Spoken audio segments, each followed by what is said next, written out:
पाकिस्तान तहरीक इंसाफ की मुज़ाकराती कमेटी ने मुलाकात करनी थी इमरान खान साहब से, लेकिन आज उनकी सिर्फ बहनें गई और उनके कज़न गए मुलाकात करने के लिए, जबकि दूसरी तरफ असद कैसर साहब कह रहे थे कि अगर मुलाकात नहीं हुई तो फिर ये मुज़ाकरात भी आगे नहीं बढ़ेंगे।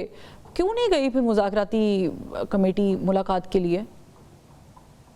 देखिए फरवा, जब इमरान खान ये बात बार बार कह रहे थे कि देखिए पॉलिटिकल पार्टीज के पास कोई इख्तियार नहीं है और ये लोग जो हैं वो मुज़ाकरात नहीं कर सकते, और मैंने भी बार बार यही बात कही है कि ग्रैंड पॉलिटिकल डायलॉग की ज़रूरत है जिसमें एस्टैब्लिशमेंट बैठे।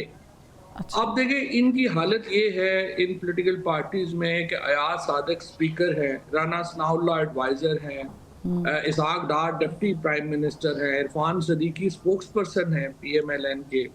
इन्होंने क्या जोर नहीं लगा लिया कि वो इमरान खान से मुलाकात करवा सके, जो तहरीके इंसाफ की मुज़ाकराती कमेटी है उसकी। लेकिन वो पूरा हफ्ते के बाद भी वो वहाँ पे मुलाकात नहीं करवा सके। अब जिस हुकूमती कमेटी में इतने ये हुकूमत के ओहदे बज़ाहिर कागज़ों में हैं, अगर उनकी ये हालत है तो मुझे आप बताइए उस मुज़ाकरात से क्या निकलेगा? तो अच्छा। जब तक एस्टैब्लिशमेंट जो है वो साथ नहीं बैठती, उनकी मुज़ाकरात में एक शमूलियत उस तरह से नहीं होती, तो फिर तो ये ऐसे मज़ाक ही है। नहीं, और नून आप लीग कहना अपनी चाह रहे हैं बेइज्जती कि कर बराह रास्त एस्टैब्लिशमेंट बैठे, क्योंकि रऊफ हसन साहब तो कह चुके हैं कि तो ये डमी हैं, हम तो टेक्निकली मुज़ाकरात एस्टैब्लिशमेंट के साथ कर रहे हैं। यानी उनके कहने का मकसद ये है कि ये जाके ज़ाहिर है हुकूमती जो रिप्रेजेंटेटिव्स हैं या जो कमेटी बनी है ये जाके एस्टैब्लिशमेंट के साथ सलाह मशवरा तो करेगी। तो आप क्या चाह रहे हैं कि वो बराह रास्त कमेटी में हिस्सा डालें? देखिए उसकी हो नहीं ना रहा। देखिए अगर तो मतलब कमेटी का होता कि एस्टैब्लिशमेंट को वो कन्विंस कर लेते, मुलाकात होती, खान साहब के साथ एक्सेस होता, वो लगे तो सही ना। देखिए ना, अब आप मीडिया है और अगर इम्प्रेशन ये है कि इनकी औकात तो ये भी नहीं है कि ये एक मुलाकात करा सके, तो मुझे आप बताइए कि उस कमेटी से क्या किसी को उम्मीद होगी कि वो आगे क्या कर पाएगी। लिहाजा मेरा ख्याल है वो उन्होंने अपना मतलब रेपुटेशनल डैमेज तो खैर शहबाज शरीफ साहब को मुझे लगता है फ़र्क ही नहीं पड़ता, जिस तरह से वो मशहूर हो गए हैं पूरे पाकिस्तान में।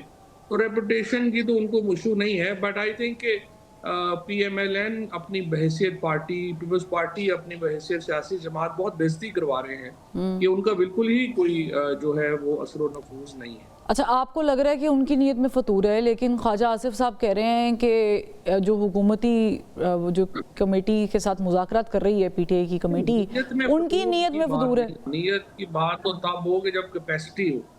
अगर आपकी कैपेसिटी यही नहीं है कि आप जो है वो मुलाकात एक अरेंज करवा सकते हैं जेल में जो आपके अपने कंट्रोल में है, तो आप उससे फिर इख्तियार का अंदाजा करें ना। नीयत तो बात की बात है, देख के नीयत क्या है किसी की, इख्तियार तो हो ना, मिनिमम लेकिन इख्तियार तो कन्फ्यूजन भी चाहिए है ना फवाद चौधरी साहब। देखें, अलीमा खान साहिबा ने कहा कि जनाब पहले उन्होंने कहा डील ऑफर हुई है, फिर उन्होंने आज ये बात कही कि बराह रास्त अली अमीन गंडापुर को ये ऑफ़र दी गई थी हाउस अरेस्ट वाली बनी गाला में। कल मेरे प्रोग्राम में शेर अफजल मरवत साहब मौजूद थे, उन्होंने कहा कि मोहसिन नकवी साहब इन्वॉल्व थे और इस्टेब्लिशमेंट ने खुद बराह रास्त ये ऑफ़र दी थी हाउस अरेस्ट वाली।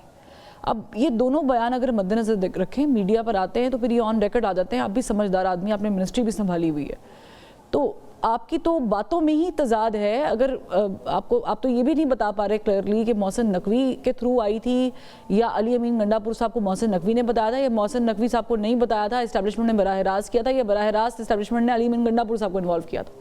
तो पॉइंट ये है कि कन्फ्यूजन तो क्या है, कोई कंफ्यूजन तो पूरा पाकिस्तान ही कंफ्यूज है।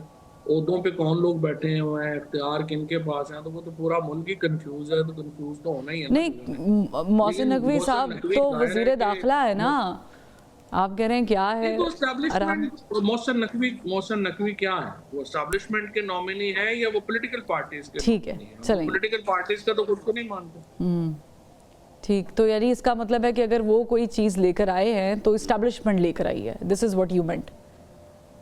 यही होगा ना, और क्या होगा। जाहिर है आजाद सेनेटर आप मुझे इलेक्ट करके दिखा देना किस तरह होता है आजाद। ठीक है, लेकिन नून लीग और पीपल्स पार्टी ने उनको वोट दिए हैं। अब कुछ लोग ओन करते हैं, कुछ लोग नहीं करते हैं, लेकिन ऐसे ही है ना, जो जिन बेचारी पार्टियों की ये औकात नहीं है कि वो जेल में मुलाकात अरेंज कर सके, उनकी वोट देने या ना देने की क्या औकात है। 18 सीटों के साथ जब आप वजीर आजम बन जाएं और 27 सीटों के साथ आप सदर बन जाएं तो फिर जाहिर है आपकी इज्जत तो नहीं ना रहती, ना इख्तियार रहता। खौफ किस चीज़ का है? क्या इस चीज़ का खौफ तो नहीं है हुकूमत को कि जिस तरह फैटफ के मामले पे जब उन्होंने रजामंदी जाहिर की थी तो बाद में इमरान खान साहब ने कहा था देखो ये इन्होंने मुझे शराइत जो लिख के दी थी फैटफ के मामले में ये मुझसे एनआरओ मांग रहे थे, तो ऐसा तो नहीं होगा कि आप समझ रहे हैं कि ब्लैकमेलिंग करेगी हुकूमत की जो तुम मुतालबात लिख के दिए हैं ये हमसे एनआरओ मांग रहे हैं, दे क्यों ये नहीं रहे? दोनों मुतालबात रिटन ऑलरेडी दिए जा चुके हैं।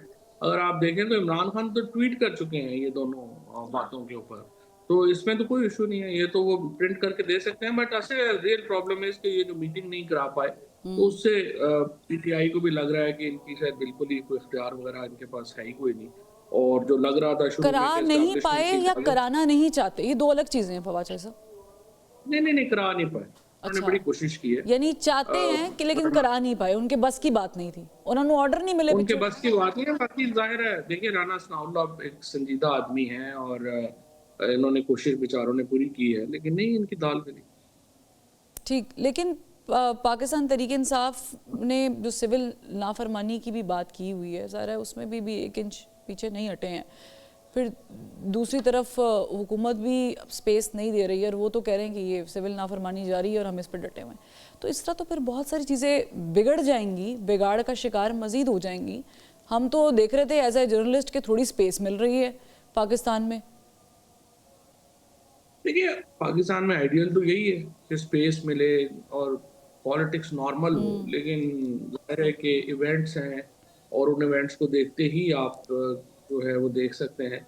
अगर ये 6 फरवरी तक मामलात जो हैं उनमें नहीं आया तो जाहिर है ये 8 फरवरी को पीटीआई एक बहुत बड़ी नई तहरीक शुरू फिर करेगी। लेकिन वो जो तो तहरीक चल स्टेबिलिटी रही तो है वो कह रहे हैं सिविल नाफरमानी की तहरीक हमने ख़त्म ही नहीं की, वो चल रही है, वो कहाँ चल रही है फवाद चौधरी साहब? वो तो हमें फिगर्स आएंगी तो पता चलेगा ना। वो तो उसका तो अपने में इम्पैक्ट पता चलेगा कि क्या ओवरसीज पाकिस्तानी जो है उन्होंने रेमिटेंस कम की है या नहीं की है। अब वो तो उसके लिए तो 3 महीने आपको वेट करना पड़ेगा।